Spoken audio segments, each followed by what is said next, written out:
नमस्कार, सगरमाथा प्राइम समाचारमा स्वागत छ। म अपेक्षा ढुङ्गाना। सगरमाथा प्राइम समाचार सुरु गरौं अहिलेसम्मका मुख्य समाचारबाट। एमसीसी र स्थानीय निर्वाचनका कारण गठबन्धनमा दूरी बढ्यो। बिना सहमति एमसीसी अगाडि बढाइए गठबन्धन स्वतः समाप्त हुने माओवादी केन्द्रको ठहर। सभामुख विरुद्ध महाअभियोग लगाउने परिस्थिति सिर्जना हुन सक्ने एमाले नेता बस्नेतको चेतावनी। दाहाल र नेपालले दोहोरो चरित्र देखाएको आरोप। जनप्रतिनिधिका चुनावी भाषण जनता झुक्याउने खेल बन्यो। काठमाडौँका मेयरको मोनोरेल चलाउने योजना कथामै सीमित।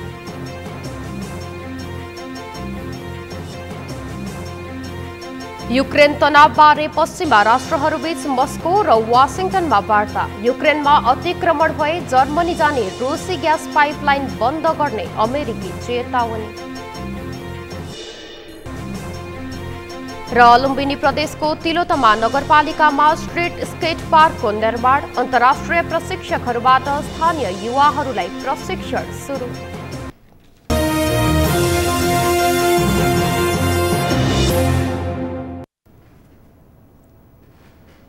सगरमाथा प्राइम समाचार अब विस्तारमा। प्रधानमन्त्री शेरबहादुर देउवाले माओवादी केन्द्रका अध्यक्ष पुष्पकमल दाहाल र एकीकृत समाजवादीका अध्यक्ष माधव कुमार नेपाललाई बेवास्ता गर्न थालेका छन्। दाहाल नेपालको प्रस्ताव विपरीत एमसीसी सम्झौता अघि बढाउन खोजेका देउवाले दाहाल नेपालकै सहमति विपरीत स्थानीय तहको निर्वाचन घोषणा गरेका छन्। एमसीसी सम्झौताका कारण बढ्दै गएको गठबन्धनको दूरी स्थानीय तहको निर्वाचन घोषणापछि झनै बढ्ने देखिएको छ। अमृत ढकालको रिपोर्ट। प्रधानमन्त्री शेरबहादुर देउवाले नेकपा माओवादी केन्द्रका अध्यक्ष पुष्पकमल दाहाल र नेकपा एकीकृत समाजवादीका अध्यक्ष माधव नेपाललाई पेलेर अघि बढ्न थालेका छन्। आगामी तीनै तहका निर्वाचनसम्म गठबन्धन कायम रहने सहमति अनुसार प्रधानमन्त्री देउवाले सरकारको नेतृत्व गरिरहेको भए पनि पछिल्लो समय देउवाले सत्ता सारथी दलहरूलाई व्यवस्था गर्दै अघि बढ्न थालेका छन्। माओवादी केन्द्र र एकीकृत समाजवादीको प्रस्ताव विपरीत यथास्थितिमा एमसीसी सम्झौता कार्यान्वयन गर्न अग्रसर देखिएको देउवा सरकारले दाहाल नेपालकै सहमति विपरीत स्थानीय निकायको चुनाव समेत घोषणा गरेको छ। माओवादी केन्द्र र एकीकृत समाजवादीले स्थानीय तहको निर्वाचन पर धकेल्न प्रधानमन्त्री देउवालाई दबाब दिँदै आएका थिए। तर प्रधानमन्त्री देउवालाई स्थानीय निकायको निर्वाचन गराउन चौतर्फी दबाब आएपछि देउवाले माघ 15 गते बालुवाटारमा सत्तारूढ गठबन्धनको बैठक बोलाएर दलहरूसँग छलफल गरेका थिए।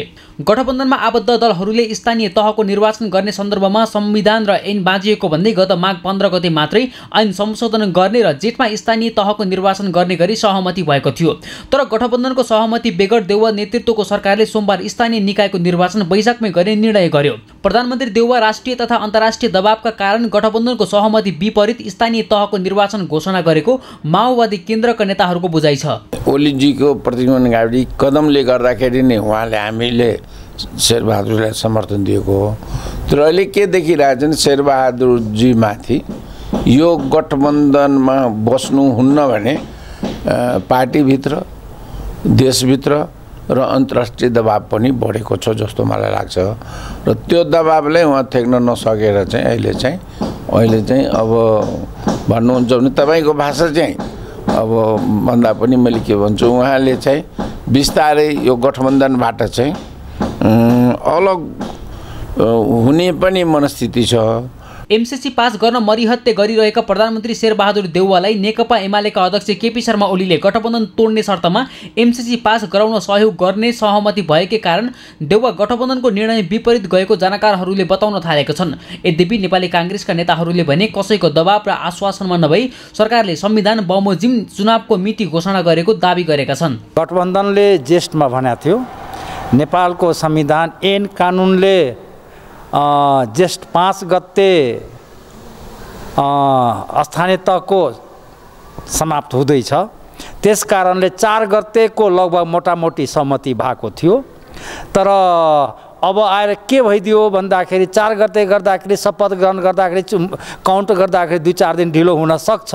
त्यस कारणले त्योभन्दा अगाडि नै गरौँ र 4 गते भित्रमा शपथ ग्रहण गर्ने उद्देश्यले वैशाख 30 गते मा निर्वाचनको घोषणा भयो। त्यसो त एमाले अध्यक्ष ओलीलाई पनि वैशाखमा स्थानीय तहको निर्वाचन गर्न प्रधानमन्त्री देउवालाई प्रलोभनमा पारेको आरोप लागेको छ। नेपाली काङ्ग्रेसकै नेतालाई बल पुग्ने गरी एमाले नेता महेश बस्नेतले पनि सरकार कसैको प्रलोभनमा नपरी संविधान बमोजिम चुनाव घोषणा गरेको बताए। स्थानीय तहको निर्वाचनको घोषणा गर्ने कुरा एकदम स्वागतयोग्य कुरा हो। यसले संविधानले परिकल्पना नगरेको स्थानीय तहको अवधि 5 वर्षको हुनुपर्ने र कुनै त्यसमा चाहिँ नि गर्न त्यसको चाहिँ नि कार्यकाल थप्ने अथवा अन्य कुनै प्रबन्ध नभएको सन्दर्भमा सरकारले स्थानीय तहको निर्वाचन घोषणा गरेको यो स्वागतयोग्य कुरा छ। ठुलो दबावका बीच स्थानीय तहको निर्वाचन भएको छ। अब फेरि भित्रभित्र एउटा आशंका चाहिँ के छ भने कहीँ यो सार्ने हो कि अथवा कुनै कानुनी आधारको चाहिँ नि एउटा त्यान्द्रो समाएर अदालतमा फेरि च्यालेन्ज गर्ने हो कि भन्ने तहका कुराहरू पनि छन्। यो कुरामा चाहिँ न्यायालय पनि सचेत हुनुपर्छ र स्थानीय तहको निर्वाचनलाई सार्ने कुरामा चाहिँ न्यायालयको सपोर्ट हुनु हुँदैन भन्ने कुरा चाहिँ म राख्न चाहन्छु। सत्ता गठबन्धनभित्र आगामी 3 तहका निर्वाचनसम्म सहकार्य गर्ने सहमति भए पनि सत्तारूढ दल नेपाली काङ्ग्रेसभित्रै संस्थापन इतर समूहले गठबन्धन सरकार गठनका लागि मात्रै भएको भन्दै देउवालाई गठबन्धन तोड्न दबाब दिँदै आएको छ। चुनावको मिति घोषणा भएसँगै दलहरू आन्तरिक रणनीतिमा जुट्न थालेका छन्। काङ्ग्रेसभित्रैको किचलो र एमसीसीले धर्मराएको गठबन्धन आगामी निर्वाचनसम्मै कायम रहला वा नयाँ समीकरण बनेर राजनीति अघि बढ्ला त्यो भने हेर्न बाँकी छ। सगरमाथा टेलिभिजनका लागि क्यामेरामा पूर्ण वाग्लेका साथमा अमृत ढकाल, काठमाडौँ। नेकपा माओवादी केन्द्रका नेता देव गुरुङले आगामी वैशाख 30 गते स्थानीय तहको निर्वाचन गर्दा स्थानीय तह निर्वाचन सम्बन्धी ऐन संशोधन गर्नुपर्ने आवश्यकता रहेको बताएका छन्। एक रिपोर्ट। नेकपा माओवादी केन्द्रका नेता देव गुरुङले कार्यकाल समाप्त हुनुभन्दा 2 महिना अगावै निर्वाचन गरिसक्नुपर्ने ऐनको व्यवस्था भएकाले वैशाख 30 गते निर्वाचन गर्दा पनि कानुनी जटिलता हुन सक्ने बताएका हुन्। सम्भव भएमा वर्तमान ऐन संशोधन गर्नुपर्ने र संसद अवरोधका कारण ऐन संशोधन सम्भव नभएमा संविधानको व्यवस्था अनुसार कार्य अवधि सकिएको 6 महिनाभित्र निर्वाचन गर्नुपर्ने नेता गुरुङको तर्क छ।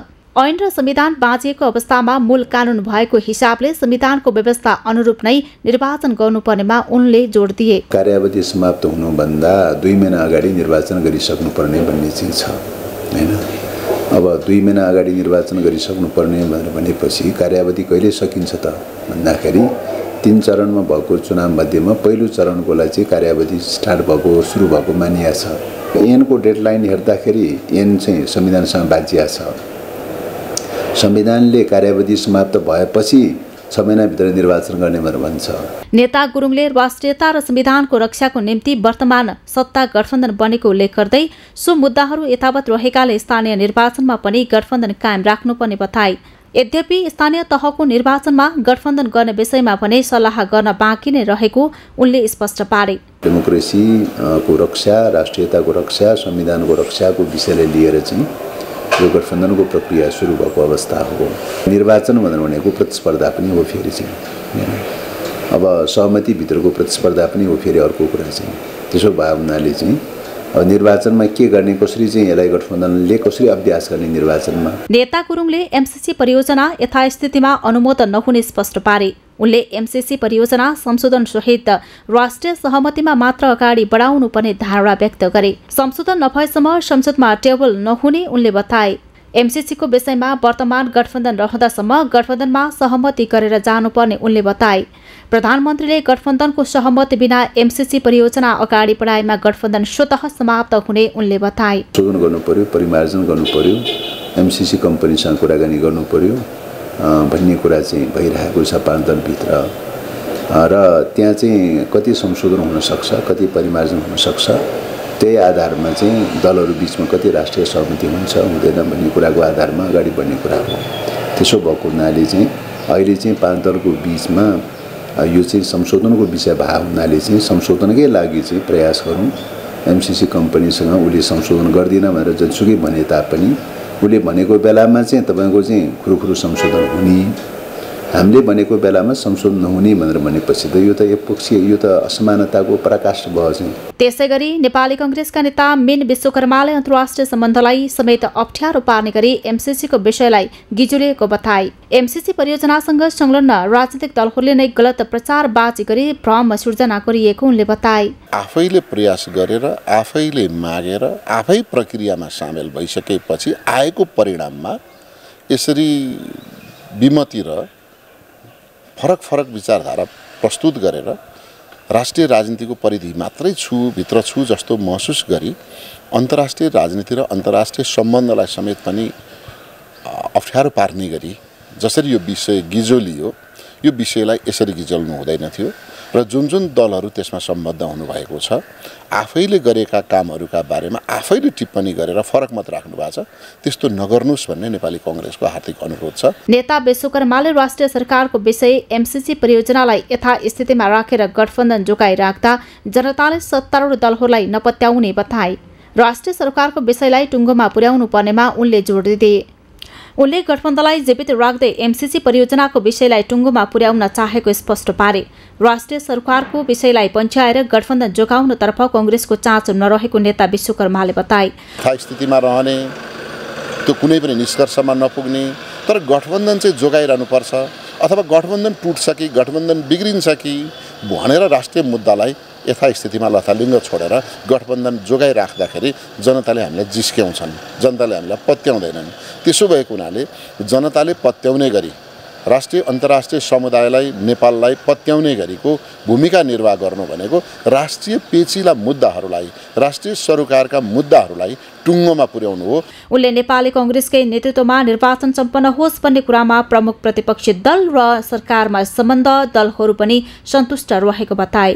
निर्वाचनलाई 100% निष्पक्ष बनाउन कांग्रेसले प्रयत्न गर्ने उनको भनाइ छ। नेकपा एमालेका नेता महेश बस्नेतले सभामुखलाई महाअभियोग लगाउने परिस्थिति सिर्जना हुन सक्ने बताएका छन्। नेता बस्नेतले माधव कुमार नेपाल र प्रचण्डको दोहोरो चरित्र भएको भन्दै प्रधानमन्त्री देउवालाई सचेत रहन आग्रह समेत गरे।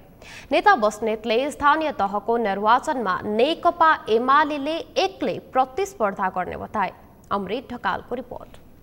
नेकपा एमालेका नेता महेश बस्नेतले सभामुख अग्निप्रसाद सापकोटालाई महाअभियोग लगाउने परिस्थिति सिर्जना हुन सक्ने बताएका छन्। उनले नेकपा एमालेमा 100 जना सांसद महाअभियोग लगाउने कुरामा स्ट्यान्ड बाई रहेको भन्दै पार्टीले संख्या पुर्याउने पहल गरेमा सभामुखलाई महाअभियोग लगाउन सकिने बताए। एमालेले निष्कासन गरेका माधव नेपाल सहितका 14 जना सांसदलाई कारबाही नगरे बुधबार हुने संसद बैठक पनि अवरोध जारी राख्ने नेता बस्नेतले बताए। अब एमालेले सभामुखज्यूलाई महाअभियोग दर्ता गरेर सेफ ल्यान्डिङ खोजोस् भन्ने कतिपय बुद्धिजीवीहरूको सुझाव पनि छ। अस्ति एउटा कार्यक्रममा डाक्टर मिनेन्द्र रिजाल र म सँगै थियौँ युवा सङ्घको कार्यक्रममा, उहाँले पनि त्यो भन्नुभयो एमालेले महाअभियोगको प्रस्ताव दर्ता गरोस्, पास या फेल हुने एउटा कुरा भयो, त्यस पछाडि सदनलाई सुचारू गर्ने कुरामा एउटा यो सेफ ल्यान्डिङको विषय हुनसक्छ भन्ने पनि आएको छ होइन। त्यो बारेमा चाहिँ नेकपा एमाले अहिलेसम्म कुनै ठोस निर्णय नगरिसकेको कारणले त्यो विषयमा अहिले मैले यो नै हुन्छ भन्न सक्दिनँ। तर एउटा विषय त्यो पनि हुन चाहिँ सक्छ, त्यो सभामुखज्यूलाई महाअभियोग ल्याउन सक्ने एउटा परिस्थिति सिर्जना पनि हुनसक्छ उहाँको कारण। एमाले नेता बस्नेतले प्रधानमन्त्री शेरबहादुर देउवा र माओवादी केन्द्रका अध्यक्ष पुष्पकमल दाहालले एमसीसीलाई लेखेको पत्र राज्य शक्तिको दुरुपयोग भएको समेत बताए। उनले प्रधानमन्त्री देशको शक्तिशाली व्यक्ति भएर पत्र लेख्ने कुरा स्वाभाविक भएको तर पार्टीको अध्यक्षले प्रधानमन्त्रीसँगै हस्ताक्षर गरेर पठाउँदा त्यसले राज्य शक्तिको दुरुपयोग भएको बताए। एमसीसी परियोजनाका सन्दर्भमा जुन पत्र लेख्नुभयो प्रधानमन्त्रीको हैसियतले लेखेको पत्र, प्रधानमन्त्रीले एउटा पावर अफ स्टेट पनि भनिन्छ, उहाँले लेख्ने कुरा त्यो स्वाभाविकै पनि होला।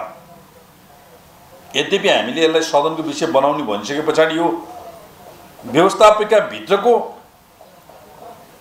कार्यक्षेत्रको विषय बन्यो। तर ए माओवादी केन्द्रका अध्यक्ष प्रचण्डले सिग्नेचर गर्ने कुरा पावर अफ स्टेटको दुरुपयोग हो, राज्यको शक्तिको दुरुपयोग हो। यो दुरुपयोग गर्ने अधिकार प्रचण्ड र माओवादी केन्द्रलाई कहाँबाट प्राप्त भयो? नेता बस्नेतले स्थानीय तहको निर्वाचनमा नेकपा एमालेले एक्लै प्रतिस्पर्धा गर्ने बताए। उनले स्थानीय तहको निर्वाचनमा कतिपय स्थानमा भने स्थानीय आवश्यकताका आधारमा तालमेल गर्न सकिने उनको धारणा छ। नेता बस्नेतले माधव कुमार नेपाल र प्रचण्डको दोहोरो चरित्र भएको भन्दै प्रधानमन्त्री देउवालाई सचेत रहन आग्रह गरे। गठबन्धन निर्माण गर्ने भन्दा पनि कतिपय ठाउँमा स्थानीय आवश्यकताका आधारमा तालमेलहरू हुन सक्छन्, त्यो कुरालाई चाहिँ नेकपा एमाले स्वीकार गरेर जान्छ। स्थानीय तहको मिति सार्वजनिक भएसँगै दलहरू निर्वाचनको आन्तरिक तयारीमा रहेको समयमा एमाले नेता बस्नेतले यस्तो टिप्पणी गरेका हुन्। सगरमाथा टेलिभिजनका लागि क्यामेरामा पूर्ण वाग्लेका साथमा अमृत ढकाल, काठमाडौँ। सरकारले राष्ट्रिय प्रसारण 11औं संशोधन नियमावली 2078 स्वीकृत गर्ने भएको छ। सोमबार बसेको मन्त्री परिषद बैठकको निर्णय सार्वजनिक गर्दै आज नेपाल सरकारका प्रवक्ता एवं सञ्चार तथा सूचना प्रविधि मन्त्री ज्ञानेन्द्र बहादुर कार्कीले राष्ट्रिय प्रसारण 11औं संशोधन नियमावली 2078 स्वीकृत गर्ने निर्णय गरेको बताउनु भएको हो। त्यस्तै सरकारले धितोपत्र दर्ता तथा निष्कासन 5औं संशोधन नियमावली 2078 स्वीकृत गर्ने निर्णय गरेको छ। सञ्चार मन्त्री कार्कीका अनुसार निर्वाचन आयोगबाट प्राप्त परामर्श बमोजिम स्थानीय तहको निर्वाचन ऐन 2073 को दफा 4 को उपदफा 1 बमोजिम विक्रम सम्वत 2079 साल वैशाख 30 गते शुक्रबारको दिन 753 वटा स्थानीय तहमा एकै चरणमा निर्वाचन गर्ने निर्णय गरेको छ।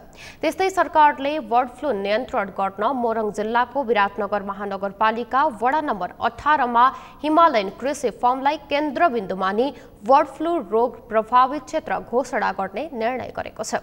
सरकारले सिङ्गापुर, इटलीको रोम र रोमानियाको बुखारेस्टमा कार्यरत अवैतनिक नेपालीहरूको अवधि थप गर्ने निर्णय गरेको छ। त्यस्तै डिजिटल प्रणाली मार्फत नाप नक्सा तथा जग्गा प्रशासन सम्बन्धी सेवा प्रवाह निर्देशिका 2078 स्वीकृत गर्ने निर्णय पनि सरकारले गरेको छ। पुष्पलाल मध्य पहाडी राजमार्ग आयोजना कार्यान्वयनले गोरखाको कार्यक्षेत्रभित्र पर्ने नुवाकोट जिल्लाको सडक सीमाभित्र परेका 3 वटा घर टहराको राहत स्वरूप क्षतिपूर्ति उपलब्ध गराउन स्वीकृति प्रदान गर्ने निर्णय गरेको प्रवक्ता कार्कीले बताउनुभयो। उहाँले सरकारले बाल अधिकार सम्बन्धी अन्तर्राष्ट्रिय महासन्धि 1989 को 6औं आवधिक प्रतिवेदन स्वीकृत गरी संयुक्त राष्ट्र संघमा पेश गर्ने अनुमति प्रदान गर्ने निर्णय गरेको बताउनुभयो। त्यस्तै सरकारले फेवातालको जलाधार क्षेत्रलाई संरक्षित जलाधार क्षेत्र घोषणा गर्ने निर्णय समेत गरेको छ। प्रवक्ता कार्कीले लोकसेवा आयोग तथा बढुवा समितिको सिफारिस बमोजिम विभिन्न सेवा समूहका राजपत्राङ्कित तृतीय श्रेणीका अधिकृतहरूलाई सम्बन्धित सेवा समूहको राजपत्राङ्कित प्रथम श्रेणीको सहसचिव पदमा बढुवा नियुक्ति तथा पदस्थापना गर्ने निर्णय समेत गरेको बताउनुभयो। रिपोर्टहरूको आधारमा होइन, वास्तविकताको आधारमा उपयुक्त समयमा यसको वास्तविकतालाई राम्रोसँगले अध्ययन गरेर सरकारले आधिकारिक धारणा सार्वजनिक गर्छ। सरकारका प्रवक्ता कार्कीले सरकारले नसर्ने रोगहरूको रोकथाम तथा नियन्त्रणका लागि बहुक्षेत्रीय कार्ययोजना स्वीकृत गर्ने निर्णय गरेको बताउनुभयो। महिला बालबालिका तथा ज्येष्ठ नागरिक मन्त्री उमा रेग्मीले भ्रिकुटी मण्डप क्षेत्रको अनुगमन गर्नुभएको छ। भ्रिकुटी मण्डपभित्र रहेका व्यापारीहरूले स्टल भाडा समेत नतिरेको पाइएपछि मन्त्री रेग्मीले आज दिउँसो हङकङ बजार सहित भाडामा लिएका अन्य भवनहरूको अनुगमन गर्नुभएको हो। त्यसक्रममा धेरैले भाडा नतिरेको पाइएको उहाँले बताउनुभयो। मन्त्री रेग्मीले सञ्चारकर्मीहरूमाझ भ्रिकुटी मण्डपभित्र भाडा नतिर्ने र अनियमितता गर्ने माथि तत्काल कारवाही गर्ने चेतावनी दिनुभयो। अनियमितता गर्नेलाई कारवाहीको दायरामा ल्याउन आफूले सो क्षेत्रको अवलोकन गर्नुपरेको उहाँले स्पष्ट पार्नुभयो। गर्न सकिन्न, त्यसकारणले यसलाई सुधार गर्न, नियमन गर्न, व्यवस्थित गर्नको लागि सहयोग जसले बस्नु भएको छ उहाँहरूले पनि सहयोग गर्नु पर्यो र यसलाई व्यवस्थित गर्न म चाहन्छु। नियमित दायरामा आउनुपर्छ। कारबाही भन्दा नि अनियमित किसिमले चाहिँ नै अधिग्रहण गरेर बसिरहेको छ भने नियमित दायरामा आउनुपर्छ र सबै कुरा व्यवस्थित। एउटै सटर 10 ठाउँमा बेचेछ, अब बुझाउने बेला थोरै पैसा बुझाएको छ। हङकङ बजारको लिनेले 5000 लिएको छ, अब स्टलवालाले 500 बुझाएको छ। यस्तो कुरा छ। मन्त्री रेग्मीले भ्रिकुटी मण्डप क्षेत्रको भाडा लगाउने काम बिचौलियाहरूले गरिरहेको उल्लेख गर्दै अब सोझै समाज कल्याण परिषदले भाडा सम्झौता गर्ने व्यवस्था गर्न लागि बताउनुभयो। भ्रिकुटी मण्डपको हङकङ बजारलाई व्यवस्थित बनाउन तत्काल टिनको छानको व्यवस्था गर्ने मन्त्री रेग्मीको योजना छ। कति राम्रो स्टल बनाएर कसरी गर्न सकिन्छ, ढल बाटो सबैको व्यवस्था कसरी गर्न सकिन्छ, त्यस्तो नबाटा त्यो पनि गर्ने। तर जसले चाहिँ नि पैसा छुट्टी तिरे होइन अटेरी गरेको छ उसले पनि यो नियमभित्र त आउनु पर्यो सबैजना त नियमैभित्र आउने हो त्यस कारणले नियमभित्र नियमको दायरामा आउने र सहयोग गर्ने र यो मेरो व्यक्तिगत होइन सरकारी हो परिषदको हो त्यस कारण यसलाई चाहिँ व्यवस्थित गर्ने कुरामा चाहिँ लाग्ने हो सबैको सहयोग आवश्यक छ। मन्त्री रेग्मीले भृकुटी मण्डप क्षेत्रलाई व्यवस्थित बनाउन त्यहाँका साना व्यापारीलाई पनि सहयोग गर्न पटक पटक आग्रह गर्नुभयो। चीनसँगको सीमा विवादका विषयमा वास्तविकताका आधारमा उपयुक्त समयमा आधिकारिक धारणा बाहिर ल्याउने सरकारले जनाएको छ। आज मन्त्री परिषदका निर्णय सार्वजनिक गर्न आयोजित पत्रकार सम्मेलनमा सरकारका प्रवक्ता तथा सञ्चार तथा सूचना प्रविधि मन्त्री ज्ञानेन्द्र बहादुर कार्कीले चीनसँगको सीमा विवादका विषयमा वास्तविकताका आधारमा यथार्थ रिपोर्ट बाहिर ल्याउने बताउनु भएको हो। उहाँले कुनै रिपोर्टका आधारमा नभएर वास्तविकताका आधारमा चाँडै सरकारले चीनसँगको सीमा विवादबारे यथार्थ धारणा ल्याउने बताउनुभयो। मन्त्री कार्कीले सरकार छिमेकी देशहरूसँग सीमा समस्या आउन नदिनका लागि प्रयत्नशील रहेको पनि बताउनुभयो। हाम्रो सीमा चाहे भारतसँग होस् चाहे चीनसँग होस् सीमामा कुनै समस्याहरू छन् भने ती समस्याहरूलाई हामी कूटनैतिक ढङ्गले समाधान गर्छौं र यी समस्याहरू आउनुहुन्न र आउन नदिनका निमित्त सरकार सदैव प्रयत्नशील रहन्छ। धन्यवाद। र जहाँसम्म गोर्खापत्रको मित्रले सोध्नुभयो मैले मन्त्री परिषदका मुख्य निर्णयहरू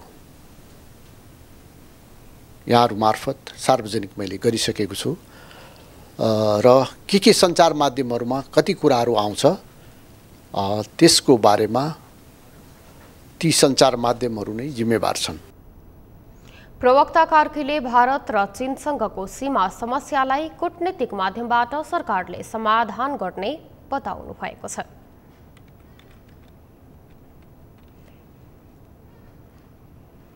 समाचारमा पालो भएको छ विश्रामपछि। जनप्रतिनिधिका चुनावी भाषण जनता झुक्क्याउने खेल बन्यो। काठमाडौँका मेयरको मोनोरेल चलाउने योजना कथामै सीमित।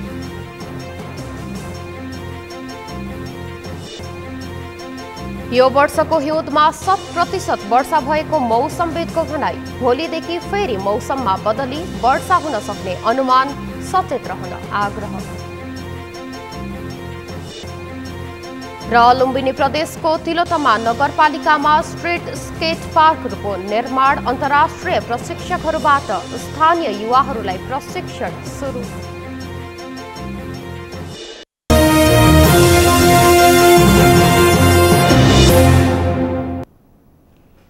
विश्रामपछि सगरमाथा प्राइम समाचारमा पुनः स्वागत छ। अब बाँकी समाचार। पेट्रोलियम पदार्थको मूल्य वृद्धिको क्रम निरन्तर रूपमा जारी छ। यो मूल्य वृद्धिले आम उपभोक्ता मारमा परेका छन्, तर खरिद मूल्यभन्दा बिक्री मूल्य कम हुँदा घाटा बेहोर्नु परेको निगमले बताउँदै आएको छ। न उपभोक्ता खुसी न निगमको व्यापारमा नाफा। यसको उपयुक्त विकल्प अहिलेसम्म फेला परेको छैन, तर सरकारले भने पटक पटक मूल्य बढाउनुलाई मात्र विकल्पको रूपमा देखेको छ। यसबारे संसदीय समितिले छानबिन गर्ने निर्णय गरेको छ। एक रिपोर्ट। संघीय संसद अन्तर्गतको राज्यका निर्देशक सिद्धान्त, नीति र दायित्वको कार्यान्वयन, अनुगमन तथा मूल्याङ्कन समितिको मङ्गलबार सिंहदरबारमा बसेको बैठकले पेट्रोलियम पदार्थको मूल्य वृद्धिबारे छानबिन गर्न सांसद दुर्गा पौडेल संयोजक र समितिका सदस्यहरू खेमलोहनी र लक्ष्मी परियार सदस्य रहेको 3 सदस्यीय उपसमिति गठन गरेको हो। पेट्रोलियम पदार्थको मूल्य वृद्धि र त्यसको वैकल्पिक व्यवस्था गरेर जनतालाई राहत दिने गरी सरकारलाई आवश्यक सुझाव दिन सो उपसमिति गठन गर्नु परेको समितिकी सभापति नीरा देवी जैरूले जानकारी दिइन्। एलपी ग्यास त खाली ल्याएर राखे बापतको घाटा सहनु पर्ने सम्म अवस्थामा पुगेको हो। एलपी ग्यास त कहीँ कतै के अरे नेपाल सरकारले उ गर्नु नपर्ने तर ल्याएर स्टोरेज गरे बापतको घाटा सहनु पर्ने जस्ता घाटा पनि जानकारीमा यथार्थ भएका कारणले यी सबै कुराका निम्ति हामी एउटा उपसमिति बनाउने र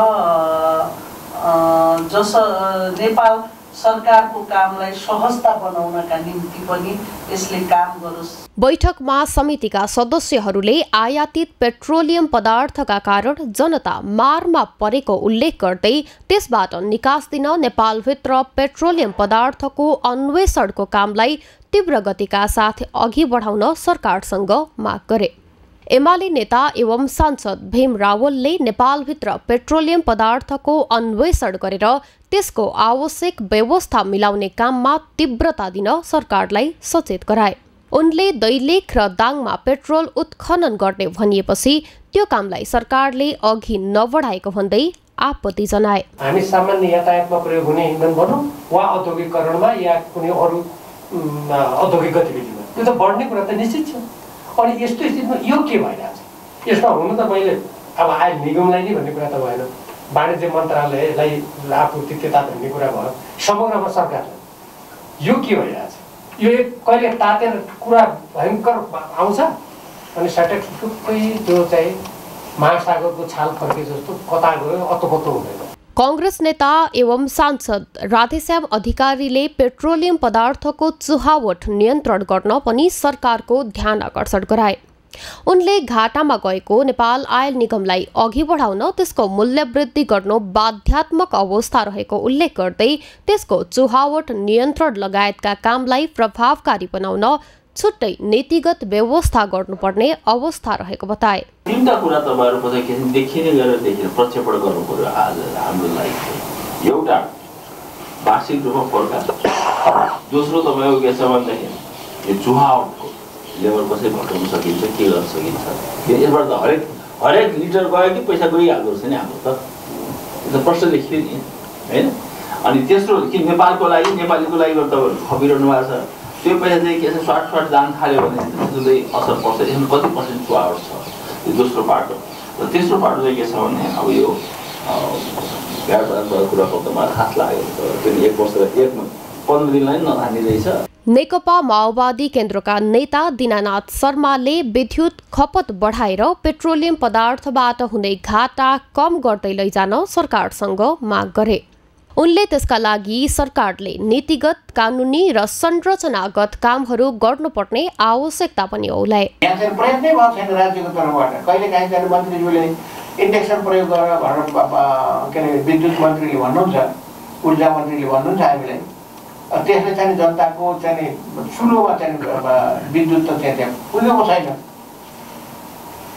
विद्युतसँग वाणिज्यले आयल निगमले बसेर छलफल गरेर यो घाटा, यो हुने घाटालाई चाहिँ पूर्ति गर्नको लागि हामीले प्रत्येक घरमा न्यूनतम चाहिँ 32 केबी चाहिँ लाइन जडान गरिदिने। यता नेपाल आयल निगमका निमित्त कार्यकारी निर्देशक सुशील भट्टराईले खरिदभन्दा बिक्री मूल्य कम भएकाले पेट्रोलियम पदार्थको मूल्य वृद्धि गर्नु परेको स्पष्टीकरण समितिमा दिए। उनले आयल निगम घाटामा गएकाले सरकारसँग आवश्यक कोषको व्यवस्था गर्न आग्रह गरिएको पनि बताए। जुन चाहिँ एउटा लिमिट छ त्यो लिमिटले गर्नु पर्यो, त्यसले नभ्याउँदाखेरिको केही फन्ड चाहिँ पनि हामीलाई दिनुपर्ने आवश्यकता छ र त्यो फन्ड दिने स्रोत चाहिँ अल्टिमेटली नेपाल सरकारै हो। हामीले नेपाल सरकारसँगै हाम्रो कारोबार कतिपय हाम्रो चाहिँ ट्रान्ज्याक्सन पनि हुँदाखेरि केही ट्याक्सहरूमा पनि हामीले जुन अलिकति अग्रिम जस्तो घाट बापत हामीले फिर्ता पाउनुपर्ने पैसालाई पनि हामी फलो गरिरहेका छौँ। सरकारलाई कर बुझाउनु पर्ने अवस्था भएकाले पनि झनै घाटाको सामना गरिरहनु परेको नेपाल आयल निगमले जनाएको छ। नेपाली कांग्रेसले नेपाल टेलिभिजन र रेडियो नेपाललाई स्वायत्त संस्थाको रूपमा स्थापित गर्न आवश्यक रहेको बताएको छ। आज सिंहदरबारमा राष्ट्रिय सभा अन्तर्गतको विधायन व्यवस्थापन समितिको सार्वजनिक सेवा प्रसारण विधेयक 2077 माथि भएको छलफलमा कांग्रेस सांसद राधेश्याम अधिकारीले टेलिभिजन र रेडियो नेपाललाई स्वायत्त संस्था बनाउनु पर्ने धारणा राख्नु भएको हो। सांसद अधिकारीले सबै प्रदेश र पालिकाहरूसम्म सार्वजनिक प्रसारणको पहुँच सुनिश्चित गर्ने कुरालाई सरकारले प्राथमिकतामा राख्नुपर्ने परिषदको चाहिँ अध्यक्ष भन्दाखेरि सञ्चार तथा सूचना प्रविधि मन्त्री वा राज्य मन्त्रीबाट चाहिँ सुरु गर्यो, अरू सबै पदेन सदस्यहरू राख्यो। मलाई यो यसमा आपत्ति भयो। यो के चाहिँ नि मैले चाहिँ के छ भने तर हामीले कुन मोडलमा जाने भन्ने कुरामा चाहिँ आज हाम्रो छलफल हुनुपर्छ भन्ने कुरा हो। यदि यो हो भने यो राज्य निर्देशितै यो चाहिँ हुने हो, किन यसको नाम पनि किन यस्तो राख्ने, किन चलाइराख्ने। आजको नेपाल टेलिभिजन जस्तो चलिरहेको छ, रेडियो नेपाल जसरी चलिरहेको छ त्यसरी नै चलोस्। होइन यसलाई वास्तवमा आम रूपमा के छ भने यसलाई चाहिँ परिवर्तनको चाहिँ हामी चाहिँ भाग भएर नै सोचिरहेका छौँ भनेदेखि यसका निम्ति म अहिले नै उदाहरण दिएर भन्छु। यो विधेयक कसले ल्याए भन्दाखेरि तत्कालीन सञ्चार मन्त्री युवराज खतिवडाले ल्याउँछ। त्यो बेलाको सरकार अर्कै थियो। बैठकमा सदस्य खिमलाल देवकोटाले सार्वजनिक प्रसारण सेवालाई व्यवस्थित गर्ने ध्येय हो भने प्रदेश र स्थानीय सरकारबाट स्वीकृति लिएर प्रदेश र स्थानीय सरकारले नै सञ्चालन गरेका सार्वजनिक सेवा प्रसारण संस्थालाई के गर्न सकिन्छ र कहाँ जोड्न सकिन्छ भन्ने बारेमा सोच्नुपर्ने बताउनुभयो। हामी सबैले हिजो पनि त्यही भन्यौँ, हामीले अहिले पनि हामी यही भन्दैछौँ। यदि नेपाल सरकारको बाटतमा मन्त्रीलाई अथवा मन्त्रालयका निकालेर राख्ने भने यो स्वतन्त्र निष्पक्ष स्वायत्त कसरी हुन्छ भन्ने प्रश्न रह्यो नम्बर 1। नम्बर 2, अनि यो संस्था यति ठुलो बनाइएको छ, अघि सजिलोले पनि प्रदेश सरकार, किनभने संविधानले त प्रदेश सरकार र स्थानीय सरकारलाई पनि होइन हामीले त 100 वार्डसम्मको एफएम रेडियोको अधिकार चाहिँ होइन स्थानीय तहलाई दिएका छौँ। 1000 वार्डसम्मको होइन हामीले अनमण्डलिकमा 1000 वार्डसम्मको चाहिँ हामी प्रदेश सरकारलाई दिएका छौँ, हामी अधिकार दिएका छौँ होइन। र प्रदेश सरकारले पनि स्वीकृति दिएका र स्थानीय सरकारले पनि स्वीकृति दिएका। मलाई लाग्छ कतिपय प्रदेश सरकारले टेलिभिजन पनि चलाएका होला, स्वीकृति गरेर कानुन बनाएर के गरेका छन् थाहा छैन, त्यो मन्त्रालयले बताउला।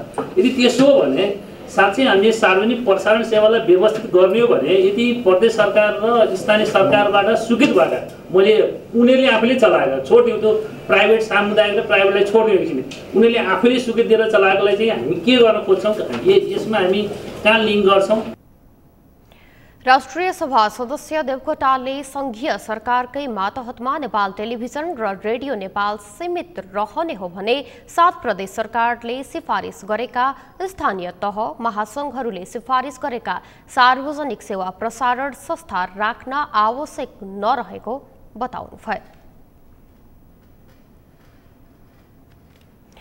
काठमाडौँ शहरको यातायात व्यवस्थित गर्न राजनैतिक तहमा समय समयमा मोनोरेल सञ्चालनको कुरा उठ्ने गरेको छ, तर नेताहरूले चुनावताका जोडतोडका साथ उठाउने गरेको उपत्यकामा रेल चलाउने कुरा भने कुरामै सीमित हुने गरेको छ। काठमाडौँ महानगरले आफ्नो नीति तथा कार्यक्रममा मोनोरेलको कुरा समेटेको भए पनि सञ्चालनका लागि भने गरिनुपर्ने प्रारम्भिक कामहरू समेत हुन सकेका छैनन्। प्रिन्स मिश्रको रिपोर्ट।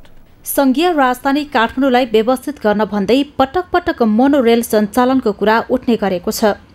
त्यसो त रेल सञ्चालन मात्र होइन, काठमाडौँलाई स्मार्ट सिटी बनाउने योजना पनि नबनेको होइन, तर कार्यान्वयनका लागि पनि प्रारम्भिक काम समेत हुन सकेको छैन। काठमाडौँ चक्रपथमा मोनोरेल सञ्चालनका लागि विस्तृत परियोजना प्रतिवेदन DPR तयार पार्न काठमाडौँ महानगरपालिका र China railway company limited CCRC bureau 250/2075 पुस 4 गते नै समझदारी पत्रमा हस्ताक्षर भएको थियो। रेल सञ्चालनका लागि त्यसको सम्भाव्यता अध्ययन फिजिबिलिटी स्टडी समेत चाइना रेलवे कम्पनी लिमिटेडले नै गरेको थियो, तर त्यसपछिको काम पनि अघि बढेन। काठमाडौँ उपत्यकाका मेयरले त आफ्नो घोषणा पत्रमै काठमाडौँमा रेल सञ्चालनको प्रतिबद्धता जाहेर गरेका थिए, तर उनको कार्यकाल सकिने लाग्दा समेत रेल सञ्चालन त परे जाओस्, प्रारम्भिक कामले समेत गति लिन सकेको छैन। निर्वाचनको अगाडि होइन मेयरको घोषणा पत्रमा हामीले चाहिँ मोनोरेलको सपना हामीले देखेकै हो होइन। हामीले घोषणा पत्रमा पनि हामीले चाहिँ मोनोरेल हामी चक्रपथ वरिपरि मोनोरेल चाहिँ व्यवस्थापन गर्छौँ भनेर हामीले चाहिँ सम्भाव्यता अध्ययन गऱ्यौँ। सम्भाव्यता अध्ययनबाट चाहिँ यो चाहिँ सम्भावना छ भन्ने कुरा आयो। त्यसपछि हामीले DPR तयार गऱ्यौँ डिपिआर तयार गरिसकेपछि खरौँ रुपियाँ चाहिँ आवश्यकता पर्छ भन्ने कुरा त्यो रिपोर्टमा आएको छ। महानगरले रेल सञ्चालनका लागि पहिलो चरणमा कोटेश्वरदेखि कलङ्कीसम्म, दोस्रो चरणमा कलङ्कीदेखि महाराजगञ्जसम्म र तेस्रो चरणमा महाराजगञ्जदेखि कोटेश्वरसम्म काम गर्दा उपयुक्त हुने निष्कर्ष निकालेको थियो। तर लागत व्यवस्थापन तथा चक्रपथ विस्तार आयोजनाका लागि रेल सञ्चालनको कामले गति लिन नसकेको महानगरले जनाएको छ। महानगरले मात्र व्यवस्थापन गर्न सक्ने अवस्था भएन। त्यसकारण सङ्घीय सरकार, प्रदेश सरकारसँग पनि हामी लबिङ गर्दै थियौँ र अन्य डाटी निकायसँग पनि हामीले चाहिँ यो कुरा छलफल अगाडि बढाएका थियौँ। तर सम्भावना चाहिँ किन भएन भन्दाखेरि पैसा भएर पनि हामी सम्भावना देखिएन। किन भन्दा चक्रपथ विस्तार चाहिँ हामीले पुरा चाहिँ भएन। अब मुख्य कुरा त एक नम्बर चाहिँ यो चक्रपथ चाहिँ विस्तारको काम चाहिँ सकिनु पर्यो। त्यसपछि लगानीको रूपमा पनि हामीले चाहिँ विभिन्न हैन डाटी निकाय र चाहिँ विभिन्न प्रदेश र सङ्घीय सरकारमा पठाएका छौँ। उहाँहरूको पनि इन्ट्रेस्ट छ। अब मुख्य कुरा त यो चक्रपथ नै विस्तार हुनु पहिलो चाहिँ हुनु पर्यो। नेताहरूले विभिन्न ठाउँमा भाषण गर्दा अन्य देशको उदाहरण दिँदै उपत्यकामा रेल सञ्चालनको कुरा उठाउने गरेको भए पनि सञ्चालन खर्च, प्राविधिक पक्षका विषयमा पनि उनीहरू जानकार छैनन्। त्यसैले राजनीतिक भाषणबाजी भन्दा पनि उपत्यकामा रेल सञ्चालन गर्न कति उपयुक्त छ, त्यसका लागि कति खर्च लाग्छ, खर्चको व्यवस्थापन कसरी गर्ने भन्ने महत्त्वपूर्ण पक्ष हो। काठमाडौँ सहरलाई व्यवस्थित बनाउने हो भने यस्ता कुरामा ध्यान दिएर योजना बनाउनु पर्ने विज्ञहरूको धारणा छ। सगरमाथा टेलिभिजनका लागि प्रिन्स मिश्रको रिपोर्ट। यस वर्षको हिउँदमा झण्डै सरदर वर्षा भएको जल तथा मौसम विज्ञान विभागले जनाएको छ। हिउँदमा 60.9 मिलिमिटर पानी परेमा सरदर मानिन्छ। तर यस वर्षको हिउँद सकिन बाँकी छँदै 57.7 मिलिमिटर वर्षा भइसकेको विभागले जानकारी दिएको छ। यो सरदर वर्षाको 79% भन्दा बढी भएको विभागको जलवायु शाखा प्रमुख एवं वरिष्ठ मौसमविद इन्दिरा कडेलले बताउनुभयो। कडेलका अनुसार गत वर्ष हिउँदमा जम्मा 15.5 मिलिमिटर वर्षा रेकर्ड भएको थियो। यो सरदर वर्षा 60.9 मिलिमिटरको करिब 1/4 मात्र भएको उहाँको भनाइ छ। यसैबीच फेरि पनि नेपालमा पश्चिमी वायुको प्रभाव देखिएकाले पानी पर्ने सम्भावना रहेको मौसमविद कडेलले जानकारी दिनुभयो। मौसम पूर्वानुमान महाशाखाका अनुसार आज प्रदेश 1 का केही स्थानमा हल्का पानी पर्ने सम्भावना छ। बुधबारदेखि भने सुदूरपश्चिम कर्णाली, गण्डकी, लुम्बिनी प्रदेशका धेरै ठाउँमा पानी पर्ने सम्भावना रहेको मौसमविद सजिना साक्यले जानकारी दिनुभयो। यसपछि बिस्तारै गर्मी सुरु हुनेछ। जल तथा मौसम विज्ञान विभागका अनुसार अंग्रेजी वर्षको डिसेम्बरदेखि फेब्रुअरी महिनाको अवधिलाई हिउँदयाम भनिन्छ। नेपालका हरेक सडक, गल्ली तथा चोकमा छाडा कुकुरको झुण्ड देखिन्छ। दिउँसो खासै देखा नपर्ने छाडा कुकुरले बिहान र साँझ सवारी र पैदल यात्रीलाई लखेटेर दुर्घटनाको मुखमा पुर्याउनेदेखि टोक्नेसम्मका घटना बढ्न थालेका छन्। यो समस्या देशभर छ। काठमाडौँ महानगरमा त यो समस्या झनै बढेर गएको छ। मेनुका लम्सालको रिपोर्ट। केही महिना यता काठमाडौँ उपत्यकामा छाडा कुकुरको आतंक बढ्दो छ। बाटो हिँड्नेदेखि दुई पाङ्ग्रे सवारीलाई लखेटेर कुकुरले दुर्घटनाको मुखमा पुर्याउनेदेखि यात्रुहरूलाई टोक्ने सम्मका घटना काठमाडौँमा बढ्न थालेका छन्। शोकका रूपमा घरमा कुकुर पाल्ने र रोगी वा बुढो भए छाडा छाड्ने प्रवृत्ति बढ्दै गएपछि काठमाडौँमा छाडा कुकुरको संख्यामा वृद्धि भएको सरकारवालाहरू बताउँछन्। छाडा कुकुरको व्यवस्थापन हुन नसक्दा सडकमा आवत जावत गर्ने यात्रुदेखि सर्वसाधारणले समेत निकै शास्ति भोग्नु परेको छ। छाडा कुकुरका कारण राति हिँड्ने पैदल यात्री तथा मोटरसाइकल र साइकल चालक सबैभन्दा बढी पीडित हुने गरेका छन्। सडकका कुकुरले भोक्ने र टोक्न खोज्दा आफूहरू त्रसित भएको भन्दै महानगरलाई छाडा कुकुरको व्यवस्थापन गर्न सर्वसाधारणको अनुरोध छ। बिहान बिहानै हामी कलेज जानुपर्ने हुन्छ। कलेज जाँदाखेरि बाटोमा भुसिया कुकुरहरूको टन्नै हुन्छ। बाटोमा भुसिया कुकुरहरू, अब त्यो भुसिया कुकुरहरूलाई अब हामीले उता जा पनि भन्न नमिल्ने, लखेट नआउने हुन्छ। कहिलेकाहीँ चाहिँ अब मलाई चाहिँ कुकुरदेखि एकदम डरै लाग्छ क्या। त्यसैले अब बाटोमा अब कहिलेकाहीँ साथी हुँदैन, एक्लै जानुपर्छ, लखेट छ। त्यसैले अब यो नगरपालिका महानगरपालिकाहरूले चाहिँ कुकुरहरूलाई अब रेबिसको विरुद्धको सुई लगाइदिए अनि अब आफूले पनि अलिकति सेफ हुन्छ। जाँदाखेरि बिहान बिहान जान डर हुँदैन जस्तो लाग्छ मलाई चाहिँ। भुसिया कुकुरहरूले चाहिँ अलिकति धेरै छन् यो बाटोमा, गल्ली गल्लीमा होइन। यसलाई चाहिँ तपाईँको हामी बेलुका अथवा प्रयोग गरेर बेलुकाको समयमा कति बाइकमा हिँड्दा अथवा तपाईँ घर जाँदाखेरि अलिकति बाटोमा एकान्त ठाउँमा पर हुने एट्याक गर्ने हुन्छ, तर्साउने, झम्टिने, टोक्न खोज्ने हुन्छ। हामी हिँडडुल गर्दाखेरि हरेक बिहान बेलुका 8, 9, 10 बजे निस्क्यो भने भुस्या कुकुरले एकदमै मान्छेलाई लखेट्ने र सायद धेरै मानिसहरू पनि भुस्या कुकुरबाट धेरै नै गाह्रो भएर धेरै नै त्यहाँ कुकुरहरूको मासले खेदेको जस्तो अनुभव भएर मान्छे तर्सेर थर्केर बच्चाहरूदेखि लिएर सबै ठुला बडा सबैलाई पनि गाह्रो भइरहेछ। काठमाडौँ महानगरपालिकाका अनुसार अहिले महानगरभित्र लगभग 24,000 छाडा कुकुर रहेका छन्। गत वर्ष तथ्याङ्कमा आएका सबैलाई रेबिज विरुद्धको खोप लगाइएको र 22-23 हजार कुकुरलाई बन्ध्याकरण गरेको महानगरका प्रवक्ता ईश्वरमान डङ्गोल बताउँछन्। मैले भने 24,000 हाम्रो तथ्याङ्कमा महानगरभित्र छ। अब यसमा चाहिँ 150 चाहिँ तलमाथि भइरहन्छ, किनभने छिमेकी नगरपालिकामा आउने जाने चाहिँ भइरहन्छ र हामीले चाहिँ के भन्दा विगत वर्षसम्म हामीले सबैलाई करिब लगभग हामीले चाहिँ 20-22 हजारमा हामीले चाहिँ बन्ध्याकरण गऱ्यौँ र 24,000 जतिमा हामीले चाहिँ रेबिजहरू गऱ्यौँ, खोपहरू लगायौँ रेबिजको। यो हाम्रो वर्षेनी कार्यक्रम छ। महानगरले चालु आर्थिक वर्षमा 901 कुकुरलाई बन्ध्याकरण गरिसकेको जनाएको छ। यस्तै गत वर्ष छुटेका र छिमेकी नगरपालिकाबाट थपिएका लगभग 6,000 कुकुरलाई यसै वर्ष बन्ध्याकरण गर्ने गरी तयारी गरिएको महानगरले जनाएको छ। यस वर्ष छाडा कुकुरलाई रेबिज विरुद्धको खोप योजना अन्तर्गत 24,000 खोप दिने र लगभग 2,000लाई लगाइसकिएको महानगरपालिकाका प्रवक्ता डङ्गोल बताउँछन्। यो आर्थिक वर्षमा हामीले चाहिँ 900 जनालाई हामीले चाहिँ बन्ध्याकरण गरिसकेका छौँ। अब यो बन्ध्याकरण यसपालि हामीले 6,000 टार्गेट बनाएको छौँ, किन भन्दा पहिले त हाम्रो पहिलो चरणमा त हामी सबैलाई गरिसकेका छौँ। अब यो 6,000 भनेको चाहिँ यताउता छुटफुट भयो। अनि नगरपालिका छिमेकी नगरपालिकाबाट चाहिँ झरेका यो सामुदायिक कुकुरहरूलाई चाहिँ हामीले चाहिँ लगभग 6,000 हुन्छ भन्ने आशयमा 6,000लाई हामीले चाहिँ बन्ध्याकरण गर्ने भनेर चाहिँ योजना बनाएको छौँ। त्यसको 900 चाहिँ हामीले चाहिँ गरिसकेका छौँ।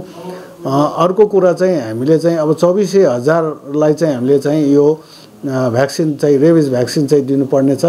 लगभग हामीले 2,000लाई सकाइसकेका छौँ। अब हामीले लगभग चाहिँ महिनाको 2-4 जना यो एग्रेसिभ कुकुरहरूलाई हामीले समातेर लगेर चाहिँ यो टेकुमा हामी चाहिँ राख्ने गरेका छौँ र त्यहाँ चाहिँ हामी सबै त्यहाँ व्यवस्थाहरू हामीले गरिरहेका छौँ।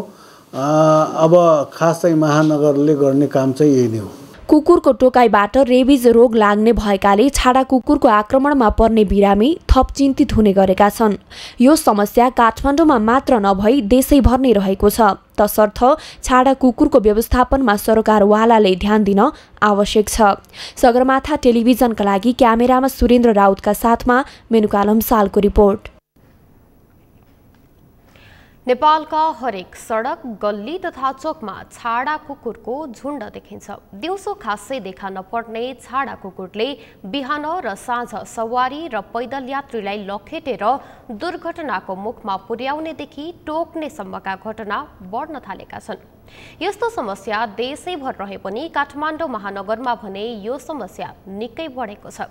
यसै सन्दर्भमा आज हामीले सगरमाथा जनबोलीमा सर्वसाधारणलाई सोधेका थियौं, छाडा कुकुर नियन्त्रण हुन नसक्नुलाई के भन्नुहुन्छ? हेरौं उनीहरूको भनाई उनीहरूकै शैलीमा।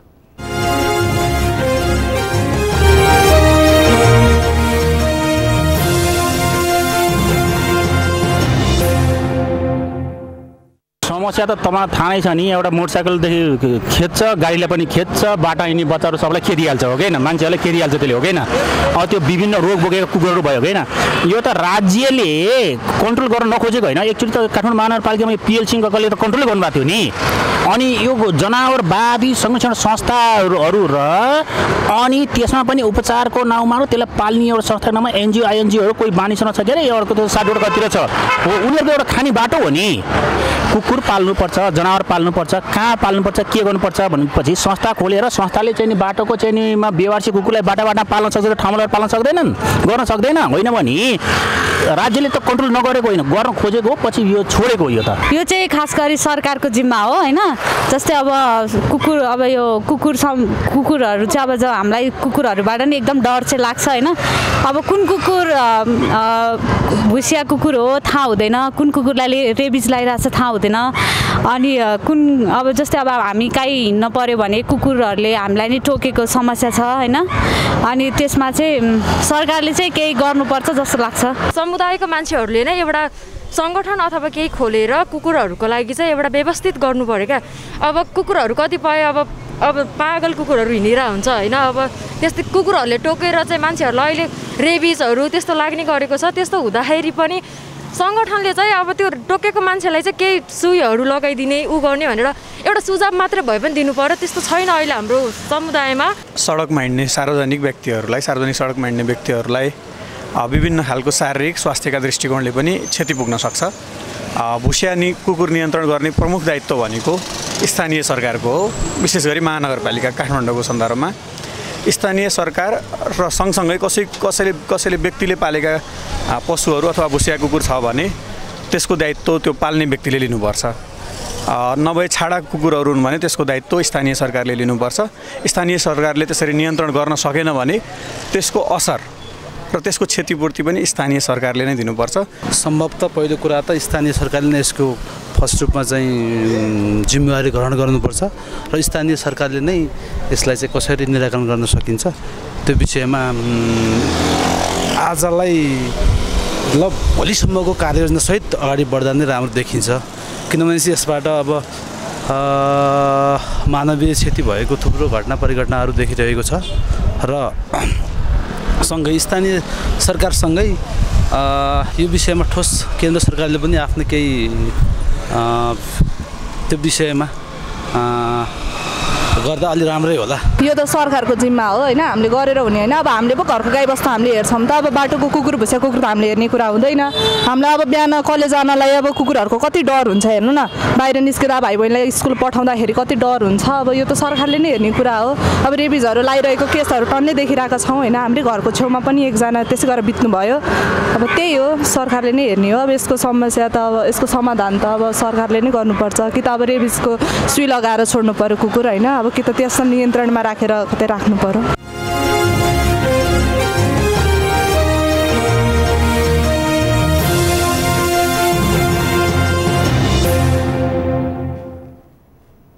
समाचारमा पालो भएको छ विश्रामको। विश्रामपछि युक्रेन तनावबारे पश्चिमा राष्ट्रहरूबीच मस्को र वासिङटनमा वार्ता। युक्रेनमा अतिक्रमण भए जर्मनी जाने रुसी ग्यास पाइपलाइन बन्द गर्ने अमेरिकी चेतावनी। र लुम्बिनी प्रदेशको तिलोत्तमा नगरपालिकामा स्ट्रिट स्केट पार्कको निर्माण। अन्तर्राष्ट्रिय प्रशिक्षकहरूबाट स्थानीय युवाहरूलाई प्रशिक्षण सुरु।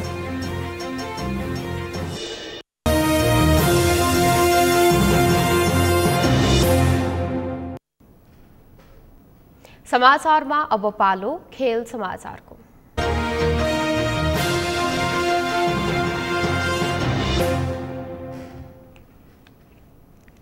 नयाँ खेलको माध्यमबाट पर्यटन प्रवर्धन गर्ने उद्देश्यले लुम्बिनी प्रदेशमै पहिलो पटक रूपन्देहीको तिलोत्तमामा नमुना सामुदायिक स्केटिङ पार्क निर्माण भएको छ। तिलोत्तमा नगरपालिका र राष्ट्रिय अन्तर्राष्ट्रिय स्तरका सङ्घ संस्थाहरूको सहकार्यमा सो नमुना स्ट्रिट स्केट पार्क निर्माण गरिएको हो।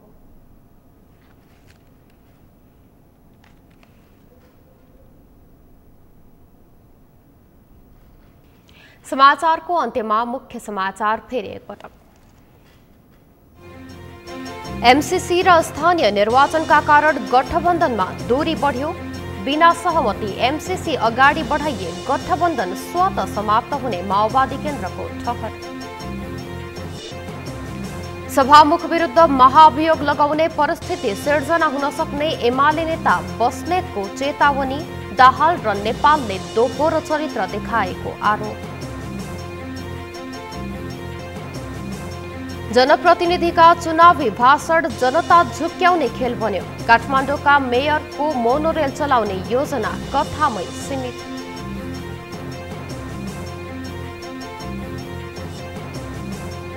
युक्रेन तनावबारे पश्चिमा राष्ट्रहरूबीच मस्को र वाशिंटनमा वार्ता। युक्रेनमा अतिक्रमण भए जर्मनी जाने रुसी ग्यास पाइपलाइन बन्द गर्ने अमेरिकी चेतावनी। र लुम्बिनी प्रदेशको तिलोत्तमा नगरपालिकामा स्ट्रीट स्केट पार्कको निर्माण। अन्तर्राष्ट्रिय प्रशिक्षकहरूबाट स्थानीय युवाहरूलाई प्रशिक्षण सुरु। हवस् त सगरमाथा प्राइम समाचार अहिलेलाई सकियो। तपाईँ समाचार बुलेटिनका साथै सगरमाथा टेलिभिजनका सम्पूर्ण कार्यक्रम www.sagarmatha.tv मा पनि पढ्न र हेर्न सक्नुहुनेछ। साथै युट्युबमा youtube.com/sagarmatha TV नेपालमा हेर्न सक्नुहुनेछ। साथै तपाईँ हामीलाई फेसबुकमा पनि facebook.com/tvnepal नेपालमा फलो गर्न सक्नुहुनेछ। समाचारको शिखर, नेपालको गौरव, नेपालको पहिलो न्युज च्यानल सगरमाथा टेलिभिजन हेर्दै गर्नुहोला। नमस्कार।